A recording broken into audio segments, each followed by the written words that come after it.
नमस्कार। कक्षा 11वीं वाले छात्र अपना इकोनॉमिक्स अर्थशास्त्र का त्रैमासिक परीक्षा का पेपर देख लीजिएगा। इस पेपर का समय 3 घंटे होने वाला है।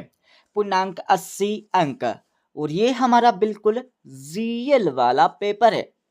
तो आप सभी इस पेपर को पूरा याद कर लीजिएगा ताकि आप इकोनॉमिक्स के पेपर में 80 में से 80 अंक लेकर आ जाए। तो सबसे पहले आप सभी को यहाँ पर कुछ निर्देश दिए गए हैं, इनको पढ़ लीजिएगा। इनको पढ़ने के बाद इस पेपर का हमारा पहला प्रश्न दिया है जिसमें सही विकल्प चुनकर उत्तर लिखना है, जो आपकी परीक्षा में 6 नंबर के पूछे जाने वाले हैं।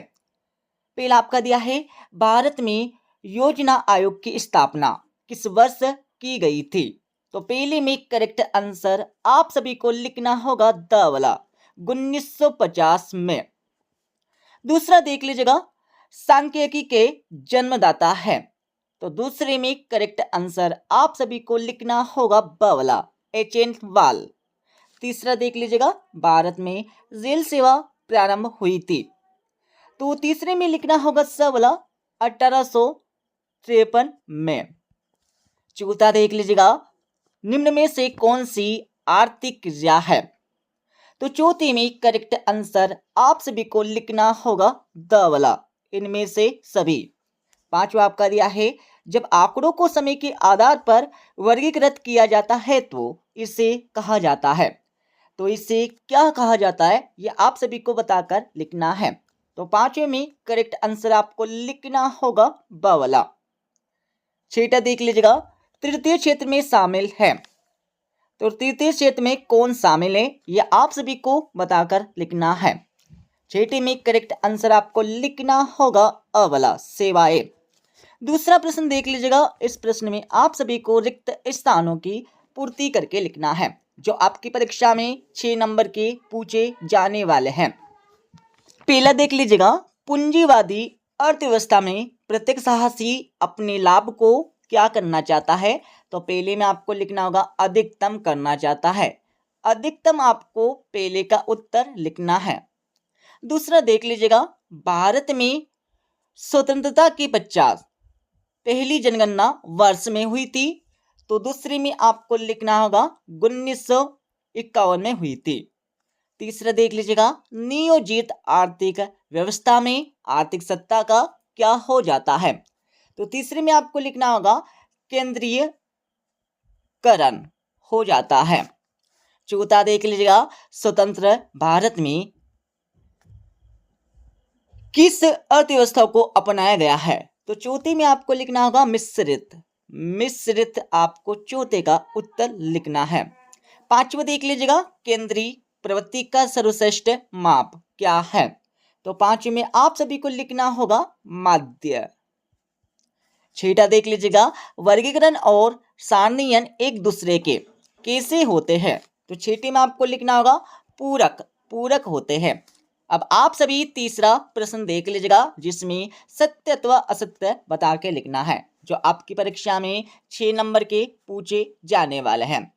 पहला देख लीजिएगा, गुणात्मक तथ्यों का सारणीयन किया जा सकता है?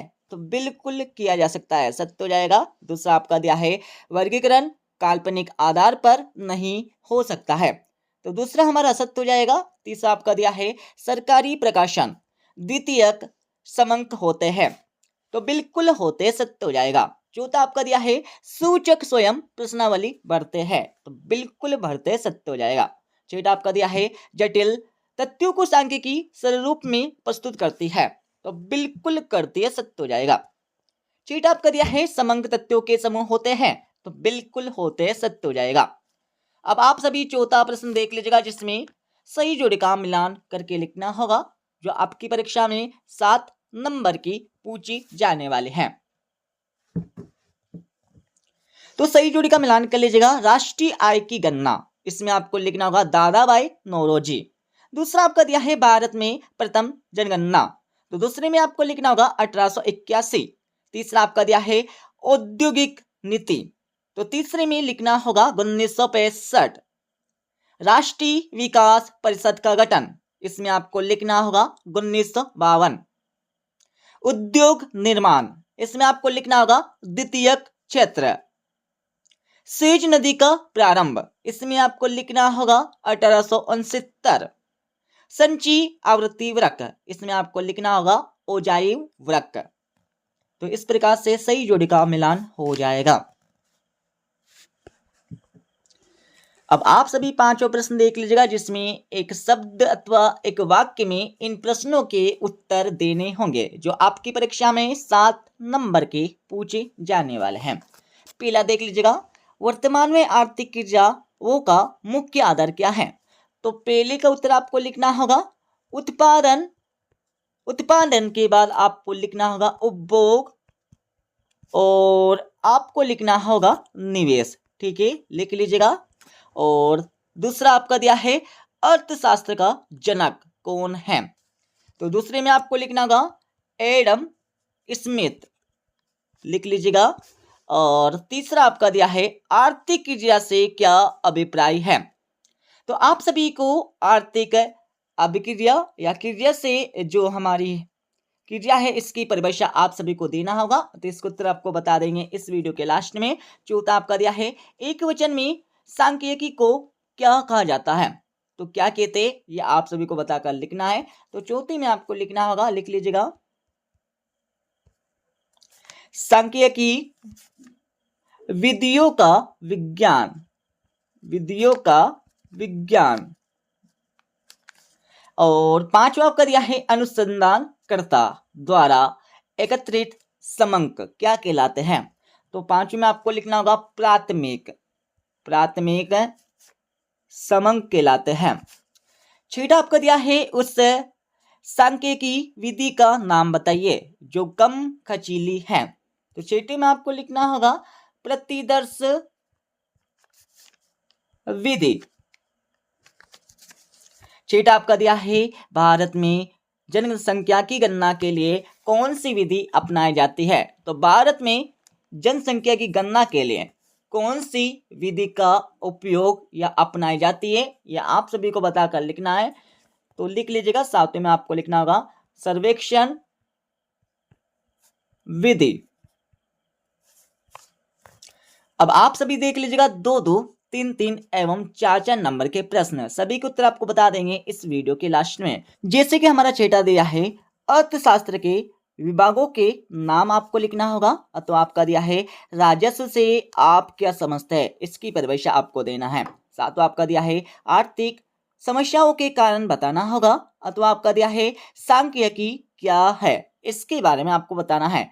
आठवां आपका दिया है सांख्यिकी की 2 विशेषता आपको लिखना होगा। अथवा आपका दिया है अर्थशास्त्र के अध्ययन में सांख्यिकी का महत्व आपको लिखना है। नौ आपका दिया है प्राथमिक समंक किसे कहते हैं। अथवा आपका दिया है जनगणना से क्या आशय है। अब आप सभी देख लीजिएगा 10वां प्रश्न, सारणीयन का अर्थ क्या है? अथवा आपका दिया है समांतर माध्य का सूत्र आप सभी को लिखना है।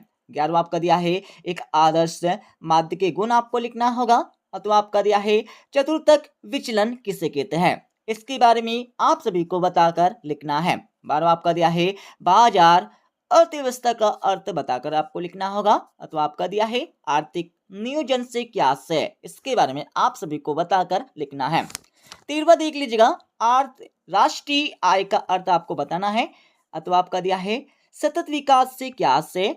और 14वां प्रश्न देख लीजिए, 14वें के बाद आपका 15वां प्रश्न दिया है जिसमें विस्तार का सूत्र आपको लिखना होगा। और 8वें वाले प्रश्न में प्रोफेसर मार्शल की परिभाषा आपको बताना है। 16वां देख लीजिएगा पूंजीवादी अर्थव्यवस्था की विशेषता आपको लिखना होगा कोई 3। अथवा देख लीजिएगा मिश्रित अर्थव्यवस्था के गुण आपको लिखना है। 17वां आपका दिया है सांख्यिकी विधियां क्या है, उनके नाम आपको लिखना होगा। अथवा आपका दिया है आर्थिक और गैर आर्थिक गतिविधियों में अंतर बताकर लिखना है।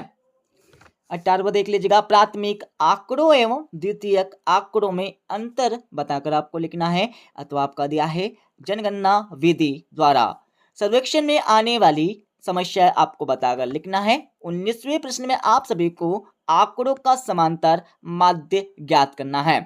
8वें वाले प्रश्न में आप सभी को गतिहीन अर्थव्यवस्था से क्या तात्पर्य है, इसकी परिभाषा आपको देना होगा।